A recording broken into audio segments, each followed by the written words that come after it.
You're listening to an Airwave Media Podcast.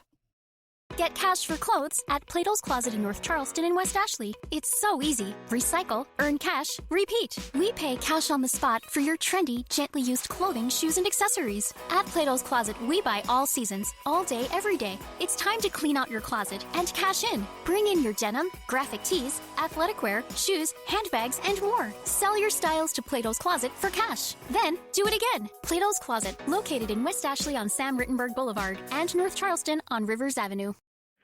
It's a long way to Tipperary, it's a long way to go. It's a long way to Tipperary, to the sweetest girl I know. Hello everyone, and welcome. The History of the Great War, episode 100. A huge part of me cannot believe that we've made it to 100, and yet here we are. I would like to start off today by thanking everyone who supports the podcast on Patreon, a group of people joined by Dave and Ben this week, and to anybody who has donated to the show over the last 2.5 years, and everybody who has shared an episode on their social networks or in real life or in any way, shape, or form, anybody who has reached out to me via email or any other means to comment, correct, or congratulate me on the podcast. And finally, to everybody out there who's listening right now, yes, you, thank you. It's been a long journey so far, and we probably aren't even halfway there yet. About a month ago, I reached out to people on Facebook, Twitter, and Patreon to try and round up some questions or topics that listeners would like me to discuss here on this 100th episode, and that's resulted in a list of about 6 topics to be discussed today. They are sort of all over the place, but I think they should be interesting. If you have any questions or topics you think I should discuss on the show, feel free to hit me up at any time and in any way. Believe it or not, there are things I forget about all the time. And if listeners provide a steady stream of questions, I'll do episodes like this more often. One final thing before we jump in. To listeners Joe and Michael, who both asked about weapons and equipment and how they had evolved up to 1916 and 1917. I will not be hitting that topic today, and instead have pushed it to a larger discussion that should occur early next year-ish. Our first topic comes from listener Scott, who asks about the medical corps. There were a lot of soldiers who needed them, so how were they providing care? The medical corps were definitely important for all of the armies during the First World War. There were critical concepts, though, that modern medicine has at its disposal that simply did not exist in 1914, like penicillin, which would only come to be used after the war, and blood transfusions, which would only start to be used right at the end of the war. Both of these are very important to modern medicine. On the Western Front, the British had a highly organized system to get wounded men off the battlefield and then get them various levels of care based on their needs. The first stop for any wounded soldier was the regimental aid post, which was usually just a tent or a dugout near the front line, where a medic was able to provide very basic levels of medical attention. If the wound was not at all serious, the man would be sent back to the front. But if it was more serious, the job of the aid post was to get the man stabilized and ready for transport to the next step, the casualty clearing station. These were designed to move with the troops, but on the Western Front, they rarely had to move because the lines didn't move. While the stalemate happening on the Western Front was a problem for the armies, it made the job of the casualty clearing stations much easier because they could be sort of in the same place all the time. And the goal of these stations was to perform surgeries as required, like amputations, and then to either stabilize the wounded and let them heal up, which usually that wouldn't take more than a month, or if it was going to take longer than that, they would stabilize them again and get them ready for transport to stationary hospitals far behind the lines. These hospitals were usually had larger holding capacities and better tools to diagnose and correct more complicated issues. This included equipment like X-ray machines, which I personally didn't realize existed over 100 years ago, but apparently they did. The majority of wounded men who would recover and go back to their units generally either stopped at the casualty clearing station or the hospital. There were some that would go across the channel to Britain and recover from there and then come back, but that was not the norm. Most of the men who were sent across the channel were for more specialized care in hospitals at home were out of the war for good. As soldiers moved higher up this chain from the front to the hospitals, generally their chances of survival increased. This was both because the care got generally better, but also simply because if they had survived long enough to get beyond the regimental aid post, then they couldn't have been in the worst of shape, or they probably would have died before they got there. For medics, doctors, and nurses, many of which were female, and were placed as close to the front as the casualty clearing stations, just the sheer number of wounded who would pass through all of the steps in the chain created this sense of mind-numbing carnage. When reading their accounts, you will often see them just sort of stop talking about it, or talking about the worst wounds and the worst situations in the most blasé tone. Here is Medical Officer Charles McCarron of the 10th Battalion, Northumberland Fusiliers, 23rd Division. Quote, "Death is a very dreadful thing to those who are not flung into slaughter. It will take months for me to gain a truer perspective. When the dead lie all around you, and the men next to you or oneself may puff out, death becomes a very unimportant incident. It is not callousness, but just too much knowledge. Like other things, man has ignored death and treated it as something to talk about with pale cheek and bated breath. When one gets death on every side, the reaction is sudden.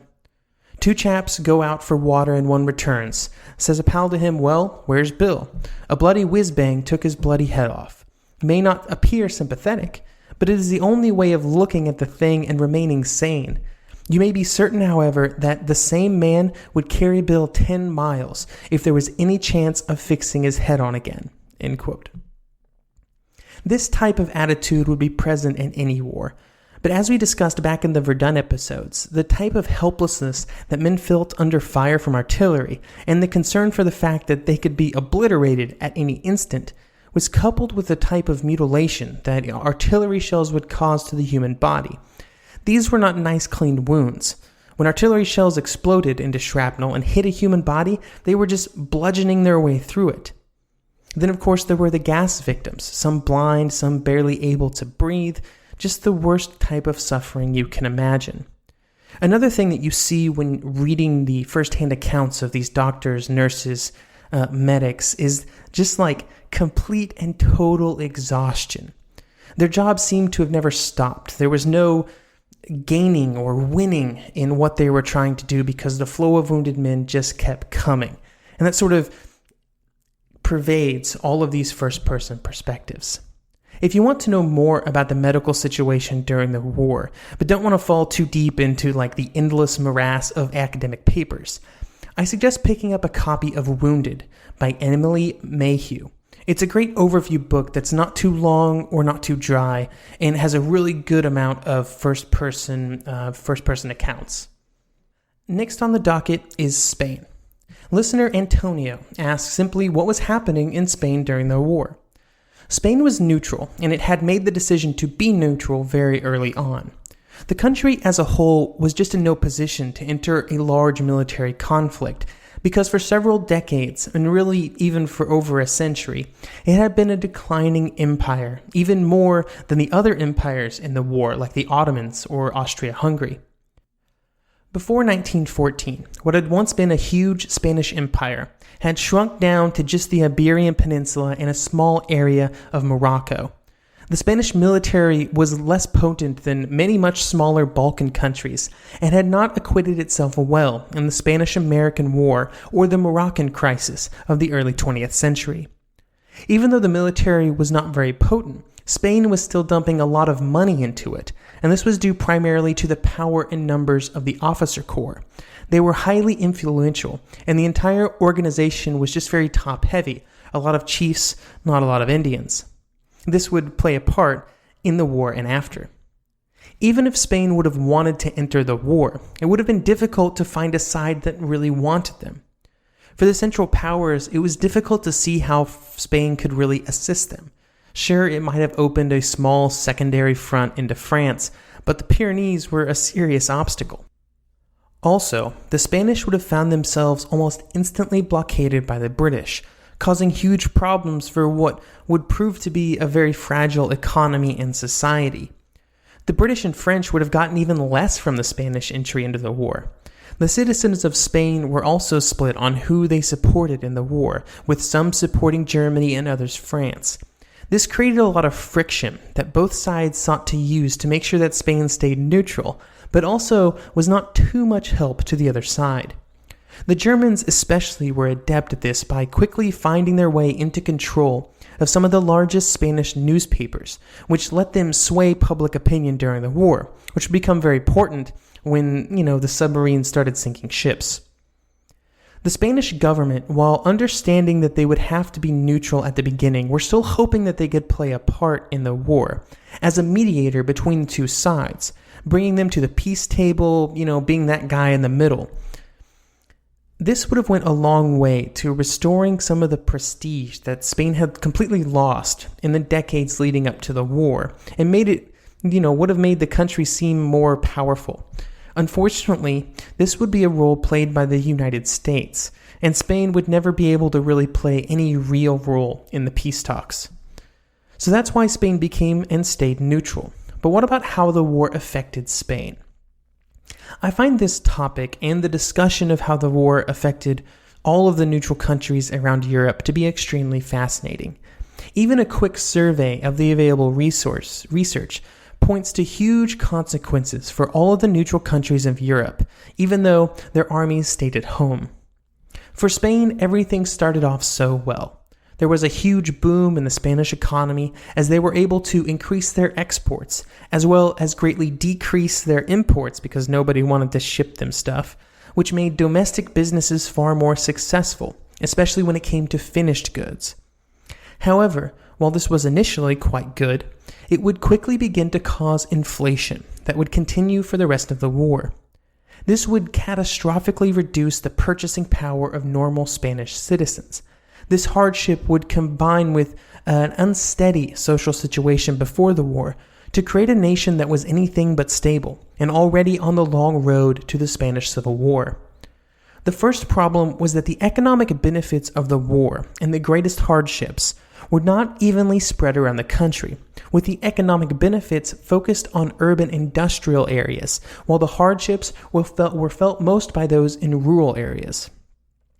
This then caused many rural individuals to move into these cities, a number that was pushed higher by the fact that migration out of Spain and into other countries like the United States was greatly decreased during the war years.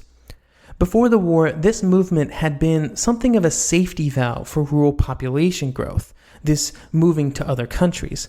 But this had decreased by 75%, and many of these people found their way into urban areas to try and find work and food. Once these groups were in the cities and they did not magically find a panacea, they would slowly be organized into real movements for change.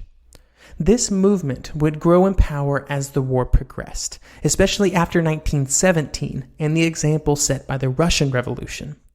These groups would eventually be co-opted by the military before the end of the war and used to force the creation and acceptance of military juntas that would create enough instability to eventually lead to the Spanish Civil War. So overall, just to recap, the war crippled and eventually began the death spiral of Spain as they knew it in 1914, a country that was already poorly equipped as a society to handle the incredible stress put upon it from the war, would just sort of fall apart eventually. This has just been a very quick overview of what was happening in Spain. And if you like this and you want a deeper dive into Spain during the war and into some of those other neutral countries that I mentioned earlier, I have 2 pretty lengthy episodes for Patreon supporters on the topic that I released a few months ago.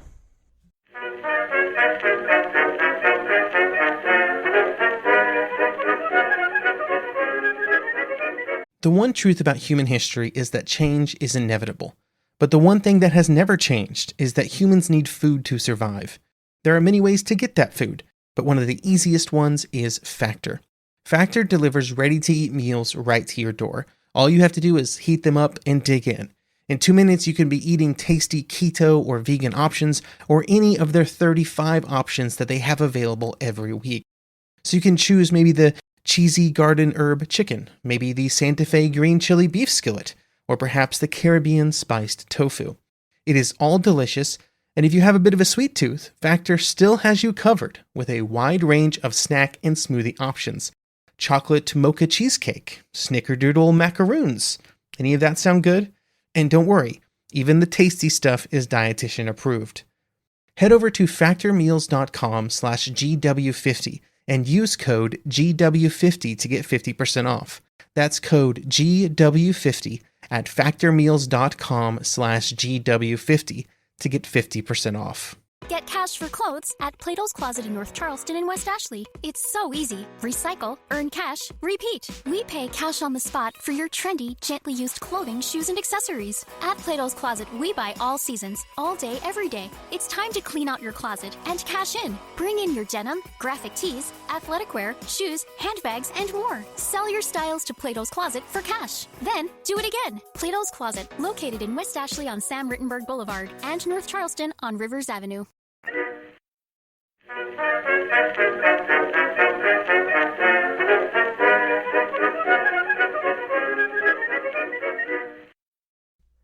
Our next topic comes from listener Mark, who has always been very active on the podcast Facebook page, which is awesome. His question was about the Dominions and their contribution to the war so far. However, before I get there, I do have one very recent comment just a few days ago, a correction really, by Doris, who I think is from Australia, or at least one of Doris's Facebook messages ended by calling me mate, which seems like a dead giveaway that Doris is from Australia.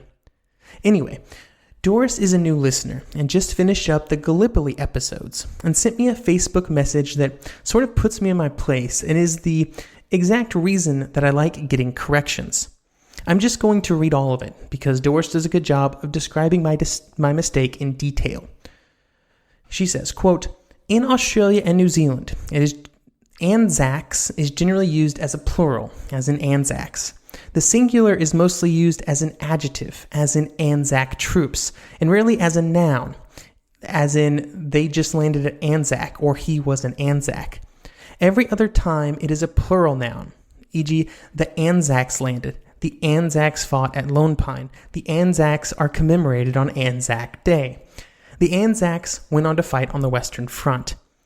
So basically the problem was I'd been using Anzac and Anzacs, and I was screwing it all up. And I find this comment very, very interesting because I find it fascinating how throughout the years, so many words that start as acronyms, like Anzac, as in capital A, capital N-Z-A-C, eventually find their way into common words that have plural, verb, adjective, noun forms, all that language stuff. Language is so weird, and it's cool to see cultures sort of absorb them and make them part of their language. So Doris, and to the Australians and New Zealanders everywhere, I apologize for using Anzacs or Anzac incorrectly. I will attempt to do better in the future. So back to the Dominions, which we will start with the Australians and New Zealanders again, which we've already covered quite well, I think, during the Gallipoli episodes. But after they had evacuated from Gallipoli, they made their way to Egypt for training, and then eventually to the Western Front, where they were even now reappearing in our narrative of the Somme, and they would be there to stay. The next group were the Canadians, which we have run into a few times. Let's see, they were at 2nd Ypres, where they played a role in keeping the effects of the gas attack in check. They were at Neuve-Chapelle, and the Canadians will reappear in our story very soon, probably in about 2 weeks, when they make their debut on the Somme, to relieve none other than the Australian divisions, which we discussed last episode. It would be in their actions on the Somme that the Canadians would get their reputations as absolutely superb assault troops. This then led directly into what I don't think is controversial to say was the most important battle of the war, for the Canadians anyway, when they made their assault on Vimy Ridge. Because of its importance, it would be at Vimy that the Canadians would erect their largest monument to the sacrifices made by their soldiers. Why this action was important was because it was the first time that all 4 Canadian divisions, the Canadian Corps, were making an attack together, And because of this, it seems to occupy the same place in Canadian culture as Gallipoli does in Australia and New Zealand. They were a new nation, becoming a nation, and they weren't just another British colony or dominion, like they were Canadians now. They would also succeed in this attack, where many other attacks had failed before them. And success, while not essential to fixating it in Canadian history, certainly helps, certainly makes it a slightly more fun story. These three dominions were the most well known, but there were two others in 1914, South Africa and Newfoundland. At this point, Newfoundland was not part of Canada and was in fact a separate dominion with its own military units. They were present on the first day of the Somme and attacked with the 29th Division against Beaumont Hamel. The South Africans were also present on the Somme. We talked about them when discussing the action at Devil Wood, and they would stay on the Western Front for the rest of the war. The reason you hear so little about them is that they would never have as many troops as the larger dominions, and I think they get lost in the shuffle a lot.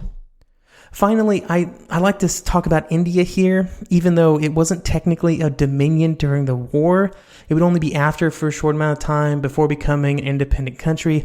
The whole situation with India is pretty weird. The biggest role for India, though, would be played in the Middle Eastern theater, where they would essentially run the war from the beginning all the way until the end. We will be discussing these actions quite a bit next year. Overall, the Dominions would play a critical role in the British being on the winning side during the war. By the end of the war, the Canadians and Australians would be the premier Allied troops on the Western Front. But all of this came with a cost. The New Zealanders would have the highest casualty rates of any British Dominion or Britain itself, with a bit over 1.5% of their 1914 population being killed during the war. The Australians would be close behind. However, there were also deeper scars that just numbers will never tell the tale of, like the rift that widened between the French and British Canadians over conscription in 1917, or the punishment of conscientious objectors in New Zealand and elsewhere. There are a lot of stories, both good and bad, around all the countries in World War I, and I hope to cover those of the Dominions and other European colonies more in future episodes. Our next question comes from Joshua, who asks, what was the United States doing up to this point? How much were they helping? This is a topic I don't maybe want to dive too deep into today, if only because it's going to be covered quite well next year. However, a bit of an overview never hurts. Now, I do want to say one thing about his question. He specifically used how much were they helping. Well, how much they were helping really depends on which side you were on. The Germans and the Austria-Hungary definitely didn't feel like they were helping at all. They were actually hurting their cause. And since the United States is neutral, you sort of have to look at it from both sides. But the basic version is that from the beginning of the war, and most of the way through 1916, the United States had been seen as the great neutral. This was not just because it was a big country that was neutral and might possibly join the war, but because it was probably the only country with enough international standing and economic power to really have an effect on the war. It would interact with the belligerents almost constantly through the first 2 years of conflict in a variety of ways. For example, in 1914 and 1915, the United States heavily criticized Great Britain for its blockading policies that were breaking international laws by preventing the flow of humanitarian goods to the blockaded countries. These complaints would not end even after the United States entered the war, although they would also have a slight problem with something the Germans would do with submarines. This did not prevent the American government or American businesses from working with the warring countries in Europe, though, especially Britain and France. America would be a critical piece in supplying Britain, France, and other allied countries with raw and manufactured materials that were essential to sustaining the war effort. This made many businessmen in the United States quite a bit of money, and I really doubt they were that sad about it. One thing that would remain constant through all the years of neutrality was the desire of the American government, the American people, and especially President Wilson to try and get a negotiated settlement from the war. This quixotic effort by Wilson especially would continue right up until the United States entered the war in 1917. This generally involved reaching out to the various governments several times in an effort to get them to agree to begin discussions about ending the war. Just get everybody sat down at a table was impossible. This went through several different phases, with Wilson trying various ways of trying to get the countries to agree on something. One big problem is that it was very difficult to get any country to make specific war aims public. So what precisely were the countries fighting for, like written down on a piece of paper, and what did they want out of a peace settlement?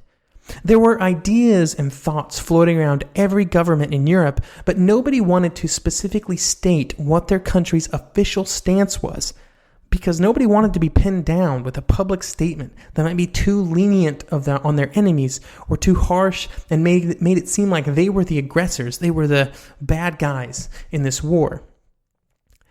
This would be the world that the United States existed in before 1917, and that year the resumption of unrestricted submarine warfare would finally kick the United States into the war, a story that is long, slightly winding, and will be told in full probably next summer.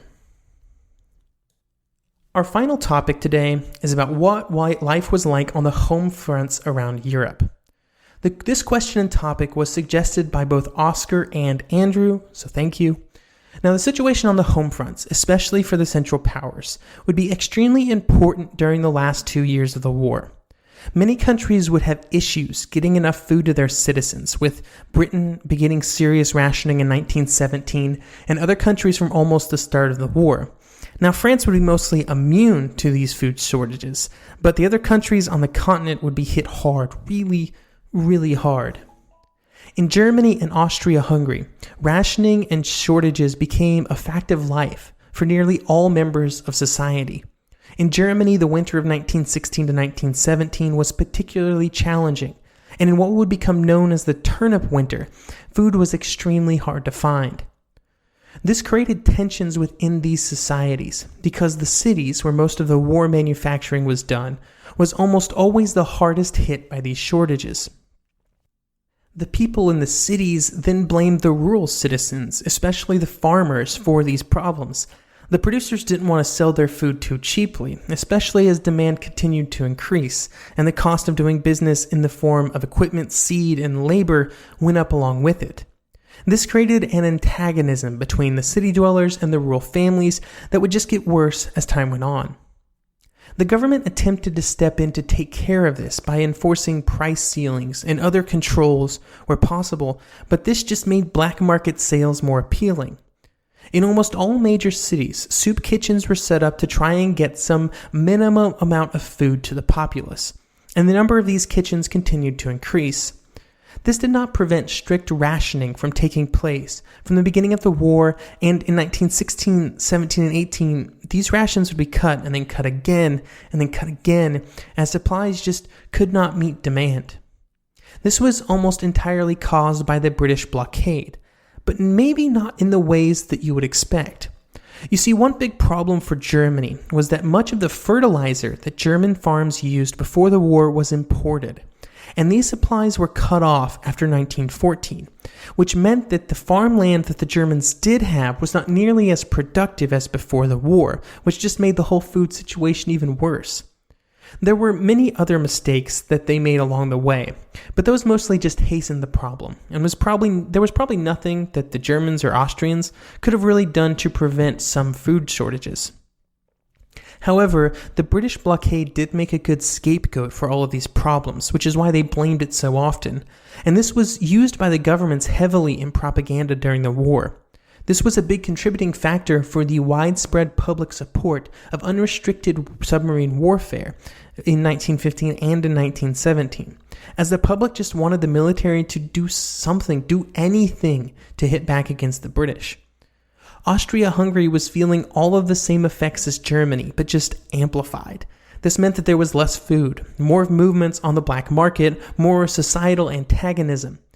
And on top of all this, for Austria-Hungary, was layered ethnic, cultural, and class differences. The German military thought that they had at least a partial solution to this problem in the form of conquest in the East. And it was true that there was a lot of land that they occupied, some of it very capable farming land, but it just never quite panned out for them. Usually these areas were devastated by war, stripped of a good portion of their populations as people became refugees to escape the fighting.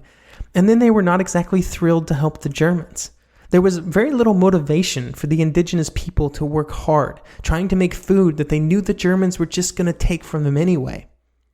There were areas that were lucrative, like when the armies conquered Romania and took mountains of grain and livestock and raw materials and shipped it out on trains, but these were fleeting gains and they could not be reproduced year after year. Even late in the war, after the Russian revolutions, and areas like Ukraine, the breadbasket of the Russian Empire, had achieved at least some kind of fleeting autonomy, they were never able to supply Germany and Austria-Hungary with the level of supplies that were hoped. So I know I've talked a lot about food shortages here, and that's just one sort of facet of what was happening for many of these countries.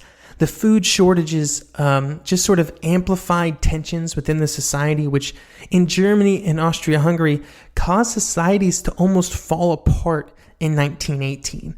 A widespread strikes and movements and protests would spread all over Central Europe during the last year of the war, which would play a pretty big role in ending the war in November 1918. That's a story way for the future, though, but we'll get there eventually.